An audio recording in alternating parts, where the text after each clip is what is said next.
Hi! என்னடா ஃப்ளைட்டில போம்போது ஒரு அழகான சீனரி தெரியும்ல, அந்த மாரி இருக்கா?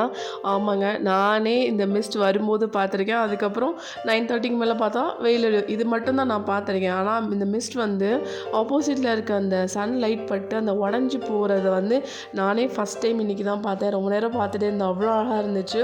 ஸோ எப்பவும் போல என்னோட ரொட்டீன் ஒர்க் ஸ்டார்ட் ஆயிடுச்சு. மார்னிங் வந்து பசங்களுக்கு வந்து கார்லிக் ரைஸ், அதுக்கப்புறம் கத்திரிக்காய் எல்லாம் சைட் டிஷ் பண்ணி கொடுத்தேன். சப்பாத்தி, எக் கறி வந்து மார்னிங் அவங்களுக்கு பிரேக்ஃபாஸ்ட் பண்ணி கொடுத்தேன். வெயில் அடித்ததுக்கப்புறம் எங்கள் ஏரியா எப்படி இருக்குது பார்த்தீங்களா?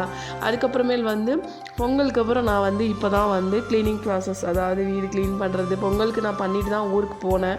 பட் வந்ததுலேருந்து கோல்டு அது இதுன்னு சொல்லிட்டு என்னால் கண்டினியூஸாக வேலை பார்க்க முடியல. ஒரு நாளைக்கு 2 வேலைன்னு பிரித்து வேலை பார்த்துட்டு இருந்தேன். ஸோ இன்றைக்கி விளக்கெல்லாம் நல்லா கழுவி எடுத்துட்டு அதுக்கு மஞ்சள் குங்குமம் எல்லாம் வச்சுட்டு க்ளீன் பண்ணேன். இந்த பாத்திரத்தில் ஒன்று அரிசி ஃபில் பண்ணி வைப்பாங்க, இல்லை பருப்பு, இல்லை சக்கரை, இந்த மாதிரி ஏதாவது ஒன்று வைப்பாங்க. பட் நான் ஒரு வீடியோவில் பார்த்தேன் நெல்மணிகள் போட்டு வச்சா ரொம்ப நல்லதுன்னு சொல்லிட்டு நெல் வந்து பக்கத்தில் இருக்குது. ஸோ அதை வாங்கிட்டு வந்து போட்டு ஃபில் பண்ணி வச்சேன். ஸோ எப்போவுமே என்னோடய சாமி ரூம் வந்து கசகசன்னு தான் இருக்கும். ஏதாவது ஒரு திங்ஸ் உள்ளே அடைச்சி வச்சுட்டே இருப்பேன். இன்றைக்கி தான் ரொம்ப ஃப்ரீயாக இருந்துச்சு. மறுபடியும் ஏதாவது டியூஸ்டே ஃப்ரைடே வந்துச்சுன்னா நான் இதே மாதிரி ஃபுல்லாகிடுவேன் என்னோடய சாமி ரூம். பட் ஆனால் இப்போ க்ளீன் பண்ணி வச்சுருந்தேன். இது என்னோடய ஃபேவரட் பிக் உண்டியல். இது 3 வருஷமாக நான் உடையாமல் பத்திரமா வச்சுருக்கேன். பட் ஆனால் பெருசாக இதில் ஃபுல்லாக எதுவுமே நான் சேர்த்தது கிடையாது. நானே காயின்ஸ் எல்லாம் எடுத்து போடுவேன். மறுபடியும் குலதெய்வம் கோயிலுக்கோ இல்லை எங்கேயோ கோயிலுக்கு போகும்போது அந்த காயின்ஸ் எல்லாம் நானே எடுத்துகிட்டு போயிடுவேன். ஆனால் ஃபுல்லாக ஒரு நாள் கூட ஃபில் பண்ணது கிடையாது.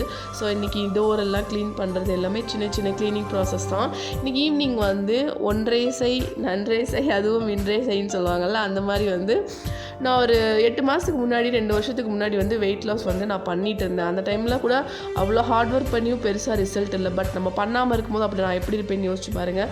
ஸோ இன்றைக்கி பசங்களுக்கு ஈவினிங் பூஸ்ட் எல்லாம் போட்டு கொடுத்துட்டு கருப்பு கொள்ளு, வெள்ளை கொள்ளு, ஜீரகம், பெருஞ்சீரகம், மிளகு எல்லாம் போட்டுட்டு நான் அரைச்சி இன்றைக்கி வெயிட் லாஸ் பவுடர் ரெடி பண்ணி வச்சுருக்கேன். ஸோ பார்க்கலாம் ஒரு 2 months கழிச்சு எப்படி இருக்குது.